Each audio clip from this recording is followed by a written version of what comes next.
നമസ്കാരം, കൊട്ടാരക്കര മീഡിയയിലേക്ക് സ്വാഗതം. യുവ ഡോക്ടറെ കാറിനുള്ളിൽ മരിച്ച നിലയിൽ കണ്ടെത്തി. MDക്ക് പഠിക്കുകയായിരുന്ന ഡോക്ടർ ജോഷുവ സാരാംജിനെ തമിഴ്നാട്ടിലെ കൊടൈക്കനാലിനടുത്താണ് കാറിനുള്ളിൽ മരിച്ച നിലയിൽ കണ്ടെത്തിയത്. കൊടൈക്കനാലിനടുത്തുള്ള പൂമ്പാറയിലെ വനപ്രദേശത്ത് കാർ പാർക്ക് ചെയ്ത നിലയിൽ കണ്ടതോടെ നാട്ടുകാർ പോലീസിനെ അറിയിക്കുകയായിരുന്നു. പോലീസ് എത്തിയപ്പോഴേക്കും മരണം സംഭവിച്ചിരുന്നു. വാഹനത്തിൽ നിന്ന് ഒരു കുറിപ്പ് കണ്ടെത്തി. അതിൽ ഡോക്ടർ തന്റെ കുടുംബത്തോട് ക്ഷമാപണം നടത്തിയിട്ടുണ്ട്. പക്ഷേ ആരെയും കുറ്റപ്പെടുത്തുകയോ കാരണം പറയുകയോ ചെയ്തിട്ടില്ല. റിലേഷൻഷിപ്പിലെ പ്രശ്നം കാരണം ഡോക്ടർ വിഷാദത്തിലായിരുന്നുവെന്ന് കുടുംബം പറയുന്നു. അതേസമയം ഡോക്ടർ കടക്കണിയിലായിരുന്നുവെന്ന് സൂചനയുള്ളതായി പറയപ്പെടുന്നു. ഓൺലൈൻ മീഡിയയിലൂടെ ഡോക്ടർക്ക് പണം നഷ്ടപ്പെട്ടിരുന്നുവെന്ന തരത്തിലുള്ള പോസ്റ്റുകൾ സോഷ്യൽ മീഡിയയിൽ പ്രചരിക്കുന്നുണ്ട്.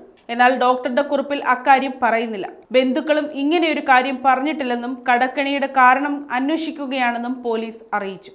വാഹനത്തിനുള്ളിൽ വെച്ച് ഡോക്ടർ സ്വയം IV ഫ്ലൂയിഡ് കുത്തിവെച്ചെന്നാണ് പ്രാഥമിക കണ്ടെത്തൽ. പോസ്റ്റ്മോർട്ടം റിപ്പോർട്ട് വന്നാൽ മാത്രമേ മരണകാരണം സ്ഥിരീകരിക്കാൻ കഴിയൂ എന്ന് പോലീസ് പറഞ്ഞു.